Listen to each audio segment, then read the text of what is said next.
Captain Victoria Blake had been in enough briefing rooms to know when laughter carried weight. It was not the laughter of amusement, but the laughter of dismissal. The kind that rolled across polished tables and settled into corners like smoke. The boardroom at Whiteman Air Force Base was filled with senior officers, their uniforms crisp and their medals reflecting the overhead lights. Her request had been simple. She wanted a slot in the B-2 Spirit program. The response had been immediate and cutting. Heads turned. Shoulders shook. And more than one general smirked as if she had delivered a punchline rather than a proposal.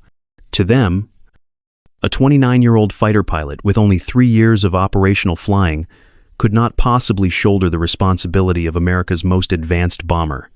Victoria sat straight. Her auburn hair pulled into regulation style. Her green eyes level on the mission board. The chalk list of assignments glowed faint under the fluorescence. Her name was there, but only at the margins. Never written into the slots that mattered. Someone had half erased it earlier in the day, and the ghost of it clung to the edge like an afterthought.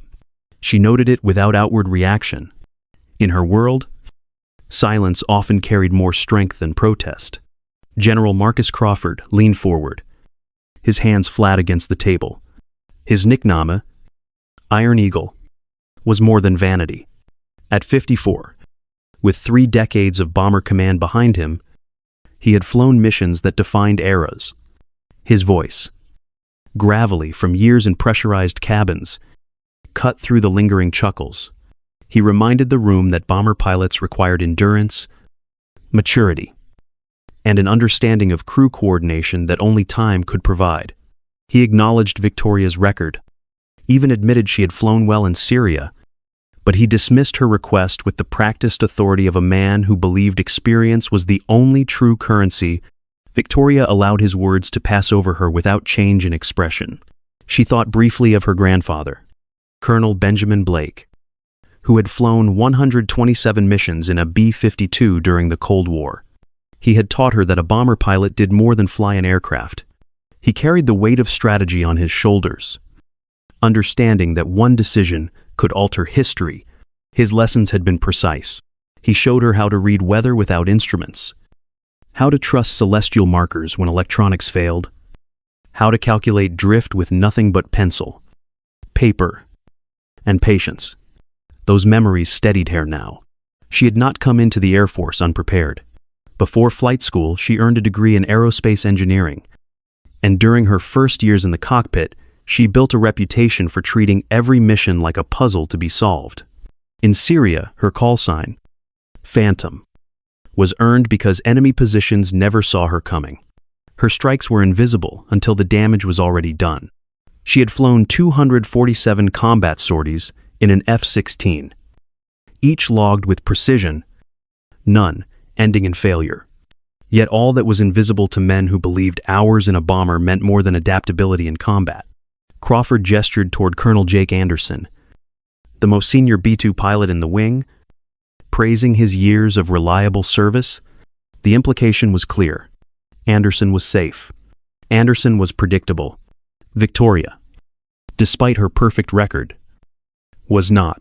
She listened, her gaze steady, and when the murmur settled, she spoke once. Her tone measured. She explained that her engineering background gave her an understanding of B-2 systems that went deeper than rote procedure. She described her methods of recalculating strike vectors in real time, of adapting flight paths faster than traditional doctrine allowed. Her words did not carry arrogance. They carried certainty. The room did not applaud. It did not soften.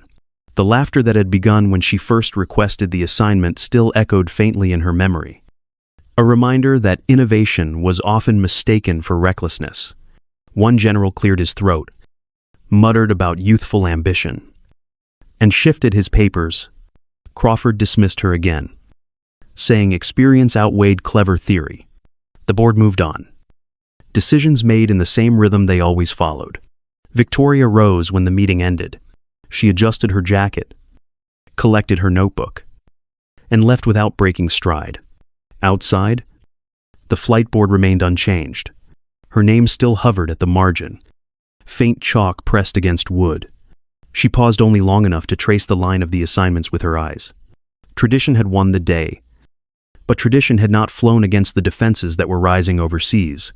Tradition did not know what she had already solved in the quiet hours of study. She stepped away, boots steady against the tile, her silence sharper than protest. Inside, Crawford leaned back in his chair, confident that the system he trusted had held. He did not see the young pilot's quiet defiance, nor did he hear the echo of her grandfather's words in her mind. Any pilot can fly straight and level. A true bomber pilot changes the course of history. Victoria's earliest lessons in flight did not begin in Air Force classrooms or with simulator screens glowing in the dark. They began in a small hangar on the edge of rural Nevada, where her grandfather kept a weathered Cessna he had quietly modified with equipment most civilians never saw. Colonel Benjamin Blake had lived through decades when American bombers held the weight of deterrence. His Cold War missions had carried firepower strong enough to change the balance of nations. Yet he chose to teach his granddaughter not about destruction, but about discipline. He called her Little Aviator and strapped her into the right seat before she was tall enough to reach the pedals. He taught her to think of flight as more than altitude and airspeed.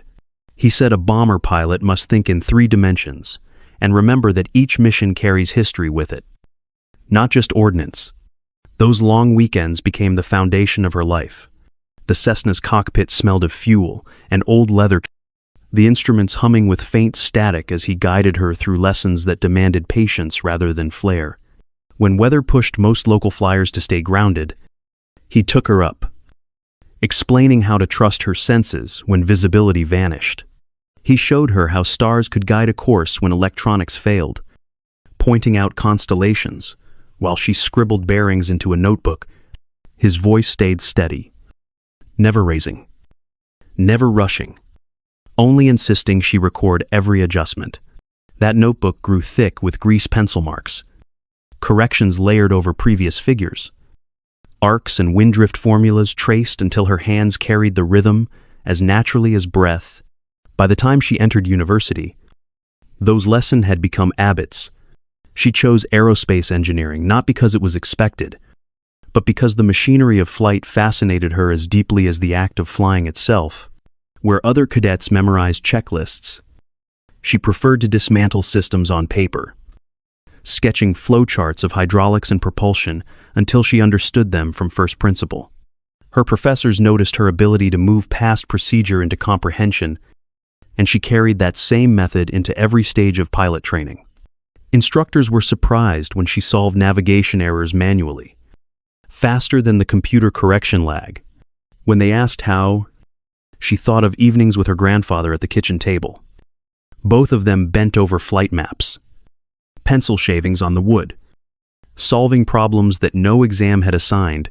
Her grandfather's stories colored every calculation. He spoke of flying B-2, second over hostile airspace, where a single mistake in navigation could mean a mission lost or worse.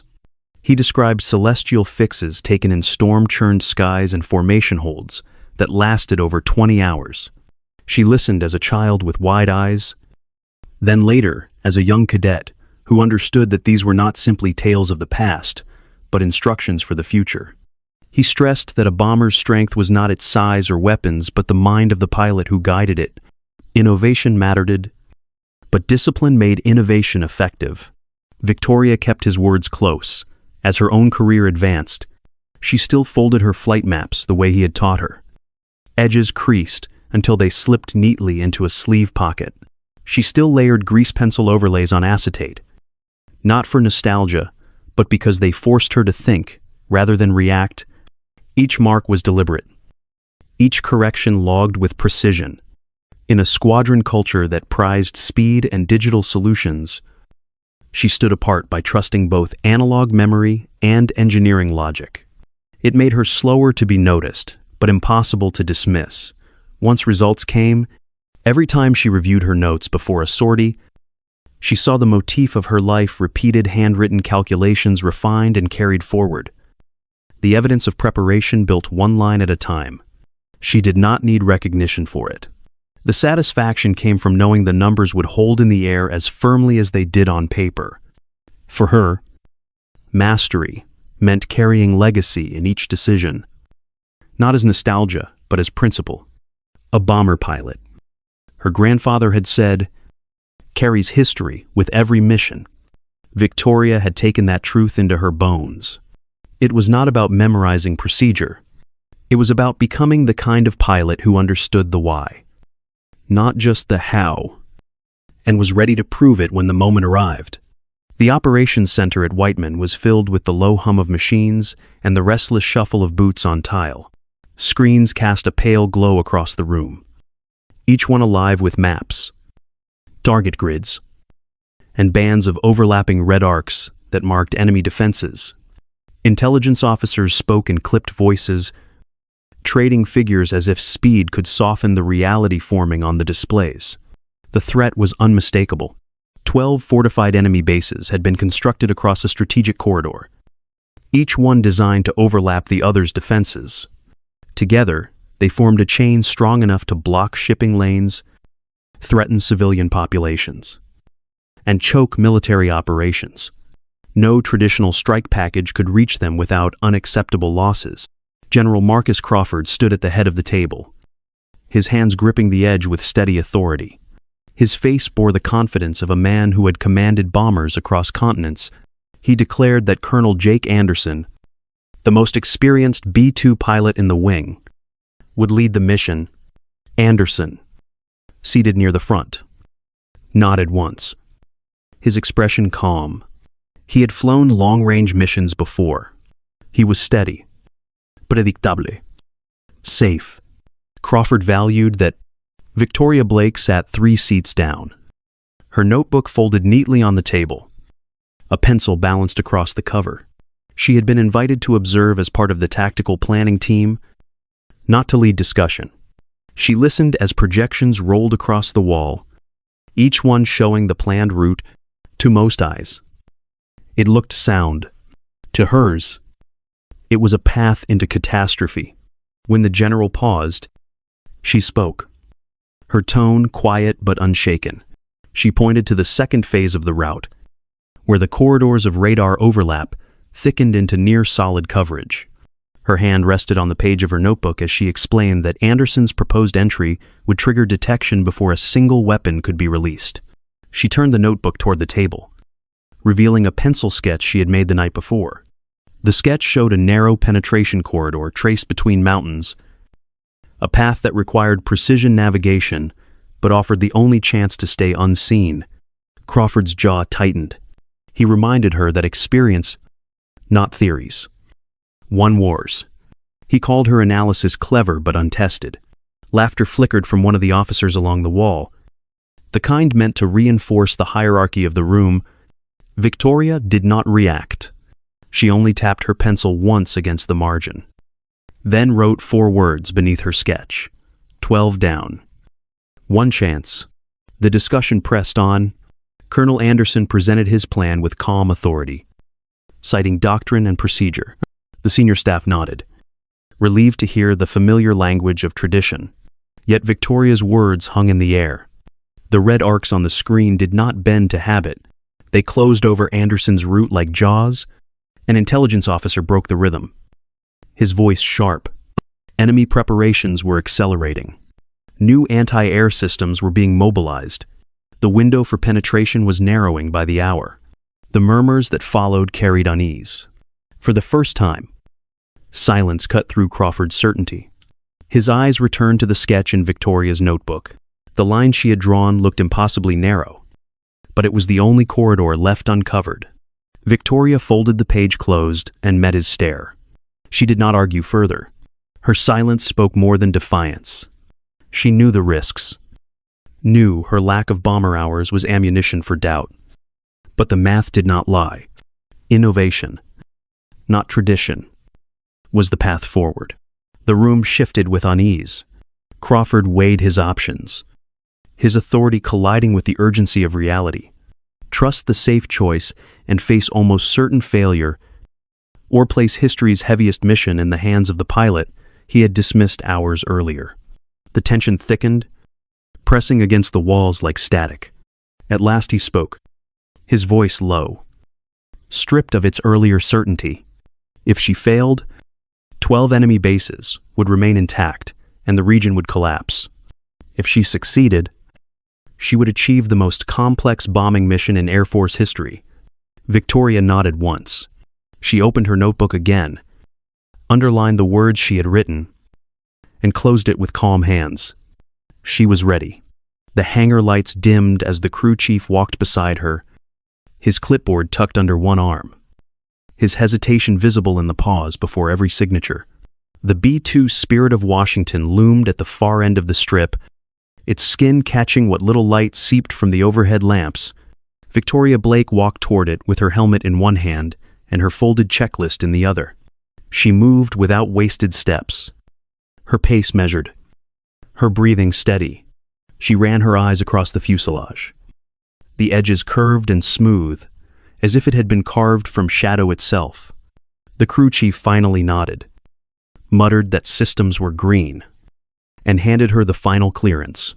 His doubt lingered in the way his gaze held hers a moment too long before he stepped back. Victoria climbed into the cockpit with the calm of ritual. She secured the canopy, clipped hair harness, and laid her analog map across her knee. The map was already marked in pencil, with the corridor she had drawn the night before. A red pen sat tucked into the sleeve pocket of her suit, waiting for each strike to be confirmed. She ran through the pre-flight sequence line by line, not rushing, not dragging. Each switch flipped with deliberate certainty. Hydraulic pressure steady. Oxygen flow good. Stealth skin calibration confirmed. She finished the ritual by placing her palm flat against the console, a habit she had carried from her F-16 days. It was not superstition. It was focus. The tower's voice cut through the headset, steady and impersonal. Spirit 1. Execute Operation Phantom Strike. She answered with a calm acknowledgement. Engines spooled with a muted roar, then settled into the low hum of stealth power. The aircraft moved forward with deceptive grace, rolling past floodlights until the runway stretched out like a darkened river. With a firm push of the throttles, she lifted into the night sky. Once airborne, the silence of stealth enclosed her. No radar sweeps pinged across the cockpit. No chatter filled the net. The Spirit of Washington seemed to vanish into the air, leaving her alone with the steady vibration of engines and the faint flicker of instruments. The first 100 miles passed in controlled calm. She checked her map, corrected for meaner drift, and logged the time against her handwritten calculations. Each mark reinforced what she already knew. Machines could fail. Paper did not. As the border of enemy airspace neared, interference began to creep into the displays. A flicker across the navigation screen, a brief surge of static. The electronic warfare net was alive, pushing false echoes into her systems. Victoria tightened her grip on the stick but did not overreact. She had trained for this in her own way. Long before the mission had been conceived, she folded back the corner of her map and traced the pencil line she had drawn through the narrow corridor between mountains. It was her own calculation, not the one printed by doctrine. She trusted it more than the blinking lights in front of her. The first target came into range, a command and control facility buried within a ridge. She checked her weapons profile, adjusted her angle of approach, and released. The strike landed with precision. She drew a red line across the first box on her kneeboard. The pen stroke sharp and final. No celebration followed. Only the silence of the cockpit and the steady advance toward the next mark. Targets 2 and 3 fell in sequence, her aircraft sliding through darkness like a shadow without weight. Each time she marked a red line, her breathing steadied further, the ritual reinforcing her control. Yet with each strike, enemy defenses stirred. Lights flickered on radar displays. Faint locks brushed against the edges of stealth. Missiles sought her path, but found only empty air. She adjusted altitude, hugged terrain, and let the contours of the land mask her presence. By the time she pressed deeper, the instruments were a storm of flickers. Warning lights pulsed. Systems tried to reconcile noise with truth, and nothing remained reliable. Victoria leaned on the map strapped to her knee, cross-checking bearings with the pencil calculations she had written by hand. Each correction confirmed what she had always believed. True strength came not from the machines, but from the principles beneath them. The silence grew heavier the farther she went. She imagined the enemy below, frantic, their systems blind, their commanders demanding answers. Yet inside her cockpit, there was only the steady hum of engines and the rhythmic scratch of her pen as she drew another red line through the fourth target. Then the fifth. Each mark was proof of calm against chaos. She kept flying into the dark, her body steady, her mind clear. Stealth was more than a technology. It was a state of being, a silence carried by discipline. And in that silence, Victoria proved that adaptation, not tradition, was what turned impossible missions into history. The first 3 targets had fallen with surgical precision, each one erased before enemy command even realized a bomber had crossed their borders. For a brief span of minutes, the mission felt like the simulations she had flown in silence, pen lines becoming explosions she could not see but knew had struck. That illusion ended as her 4th target approached. Warnings flared across her displays, sharp pulses breaking through stealth. Enemy radar had locked on. Victoria Blake steadied her breathing and held her course. The cockpit came alive with alarms, red and amber lights washing the panels in color. Surface-to-air missiles streaked from the ground, their trails glowing against the black horizon. The spirit of Washington was not meant to maneuver like a fighter, but she forced it into shallow banks, carving along valleys to let terrain disrupt the radar locks. The aircraft's weight pressed against her, unyielding.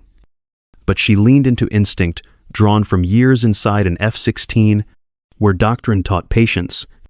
She used movement. Where manuals warned against low turns, she skimmed them, trusting her hand more than the words of procedure. Her weapons profile blinked uncertain under the electronic storm. Automated systems faltered, lines of code struggling against jamming. Victoria ignored them. She pulled the laminated map tighter against her knee and began retargeting manually. Her pencil notes held what the computers could not: angles, drift calculations, timing arcs. She entered them by hand, improvising release vectors as if solving a puzzle in midair. The 4th target disappeared in fire, enemy coordination cut by the precision of her strike. The shock rippled across their defenses. Radio chatter she could not hear reached chaos below as they scrambled to re-establish order. Yet their response only grew sharper. More missiles lit the sky, weaving a web of white heat across her path. She dropped altitude again. The bomber pressing into currents it was never meant to ride. But the ground masked her better than technology could. Sweat traced a line down her temple as she opened her notebook and scrawled a new vector in grease pencil. For a heartbeat her hand trembled. The line wavered, almost breaking. She paused, closed her eyes, and breathed once. When she opened them again, the pencil was steady. The stroke finished clean, firm, ready. She folded the page back and pressed forward. Target 5 fell. Then Target 6. Each strike delivered from approaches no manual had ever written. The bomber twisted through its own shadow, Victoria forcing it into patterns derived from fighter tactics, shapes enemy radar could not predict. Their doctrine expected her to move like every other heavy platform. She moved like herself. The duel deepened. Enemy commanders shifted batteries, drawing lines of fire across valleys they assumed would trap her. She shifted just as quickly, rerouting. In real time, bending angles through calculations, scrawled across margins. Her notes filled with alternate release points, each one born in seconds. Each one trusted absolutely. The spirit answered, heavy but loyal, its silence unbroken, even as the sky burned around it. By the 7th strike, their coordination faltered further. Missiles launched late, radar sweeps overlapped. Gaps opened where before there had been none. She exploited each one.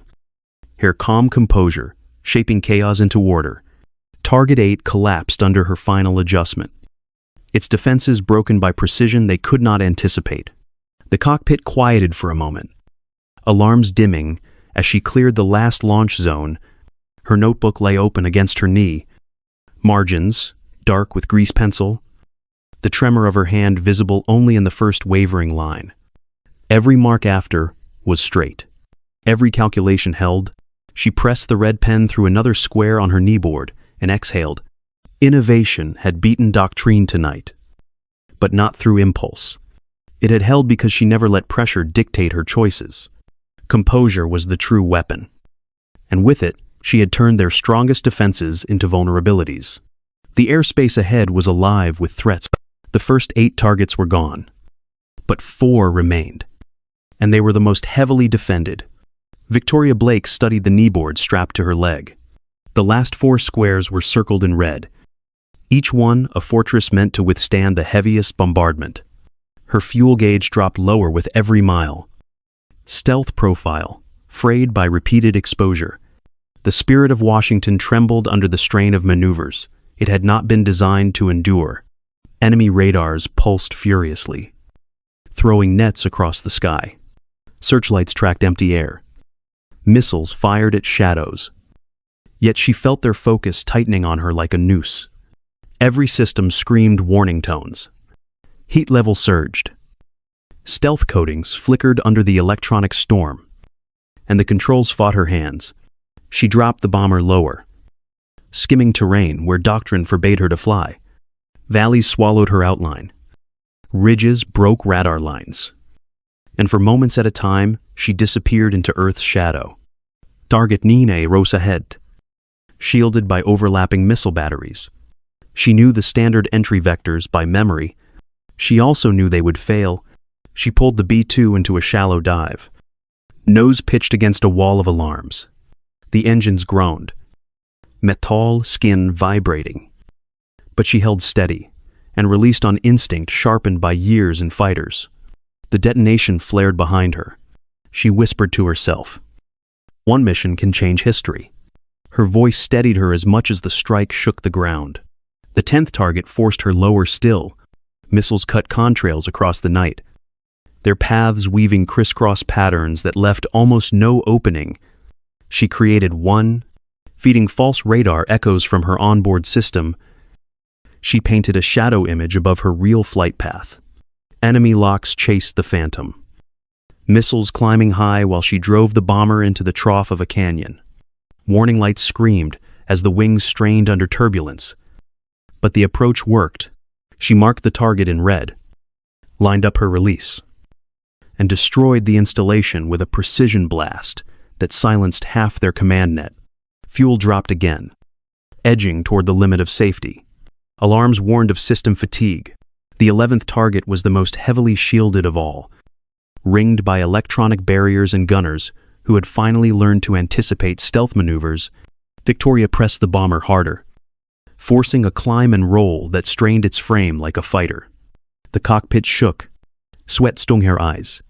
She locked onto the target, cut through the defenses with one improvised vector, and released. The fireball lit the night. The spirit of Washington banking hard as fragments tore past its wings. Only one remained. Her kneeboard showed the last red circle, the line drawn around it darker than the rest. Enemy systems threw everything they had into the sky. A desperate storm of missiles and overlapping radar sweeps. Victoria's voice whispered the mantra again. One mission can change history. She cut low. Engine strain, threatening stall. Her hands firm against shuddering controls. Every alarm screamed at once. She pushed through, trusting instinct, trusting discipline. The final strike landed true. The last base collapsed in fire and silence. Victoria exhaled, her pen dragging a final red line across the kneeboard. She had pushed beyond doctrine, beyond the limits written in manuals. In that breaking point, she had found the proof of what endurance and innovation could achieve together. The cockpit was quiet, except for the steady hum of engines, as Victoria Blake guided the spirit of Washington back across friendly lines. 6 hours of hostile airspace weighed on her shoulders. But her voice carried none of it when she pressed the comm switch. Calm. Steady. Without a trace of triumph. She reported, all 12 targets destroyed. Network neutralized. Returning to base. The words cut into the operations center like a blade. For nearly a minute, there was nothing. Analysts froze over their keyboards. Officers stared at screens that confirmed the impossible. 12 installations gone. Defensive nets silenced. The region's threat map erased in one night. The silence stretched so long that Victoria wondered if the channel had died. Then General Marcus Crawford's voice came through. No trace of the iron certainty he had carried before. It was softer. Almost reverent. Spirit 1. Confirm all 12 targets destroyed. She answered with the same precision she had carried through every strike. Confirmed. 12 down. Another pause followed. Then the general's reply, stripped of arrogance. Spirit 1. What you accomplished exceeds anything we thought possible. Return safely. We'll debrief when you're down. When the Spirit landed under gray morning light, the tarmac was lined with officers and crew who did not know how to greet her. Engines wound down. Canopies cracked open. And she descended with calm movements. Helme zuckt under her Arm. Eyes followed her. But few met hers directly. Respect and unease hung in equal measure. Only a young airman stepped forward. His salute sharp, and without hesitation, she returned it with the same composure she had carried into the mission. Inside the command building, the flight board bore faint chalk, where her name had always hovered on the edge. Now, for the first time, her call sign, Phantom, was written into the center column. The letters were light, almost hesitant, as if the hand that marked them did not yet believe. But they were there. Undeniable. No applause greeted her. No speeches filled the air. The recognition came in silence, in the way officers stood aside to let her pass. In the humbled tone of the general who had once dismissed her, vindication did not need ceremony. It carried its own weight, written not in cheers, but in the quiet reshaping of hierarchy. Victoria accepted it as she had flown calm, precise, and steady. 6 months later, the lecture hall at Whiteman carried a new rhythm. The rows of cadets sat in pressed uniforms, notebooks open, pencils poised. At the front stood Major Victoria Blake, the promotion stitched fresh onto her shoulders. She did not pace or raise her voice. Instead, she held a folded flight map and a worn notebook. Its cover creased from years of use. The notebook had been copied into manuals, its calculations digitized for training. But she preferred to show the original. The pages still bore grease pencil marks. Arcs and drift formulas layered over each other like the steps of an unfinished equation. She spoke about principles, not procedures. Computers, she reminded them, could fail. Checklists could only take a pilot so far. What mattered was the ability to understand why an aircraft behaved as it did, to adapt when conditions refused to match doctrine. She described the corridor she had drawn by hand, the one that carried the spirit of Washington through defenses, thought impenetrable. The cadets leaned forward, eyes fixed, pencils scratching to keep pace. At the back of the room, General Crawford listened without interruption. He no longer dismissed her presence. He had become her strongest advocate, often reminding colleagues that innovation had saved what tradition would have lost. He watched her now with a calm expression. The weight of humility carried quietly in his posture. When other commanders questioned the pace of her reforms, it was Crawford who defended her, saying she had proven that the Air Force could not afford to ignore voices outside the narrow walls of experience. Among the cadets, her call sign traveled in whispers. Phantom, once a joke, now carried respect. It was spoken with the tone reserved for legends whose names were still fresh. They whispered it not in fear but in quiet admiration, a reminder that invisibility could be a strength, that decisive action did not need applause to endure. Each time they worked through her equations, circling wind drift margins or adjusting for slope angles. They repeated her legacy without knowing it. When class ended, she closed the notebook and placed it gently on the desk. The cadets filed out, voice low, still murmuring her call sign. She remained a moment longer, her hand resting on the worn cover. The chalkboard behind her held calculations drawn that morning, copies of the very figures she had once traced alone at a kitchen table with her grandfather. Now they belonged to a generation who would carry them forward. Legacy did not arrive with medals or parades. It arrived in whispers, in pages archived, in young pilots repeating the marks she once made by hand. Victoria Blake understood this better than anyone. The quiet echo of Phantom would outlast ceremony, living on in those who learned to see beyond procedure and into principle.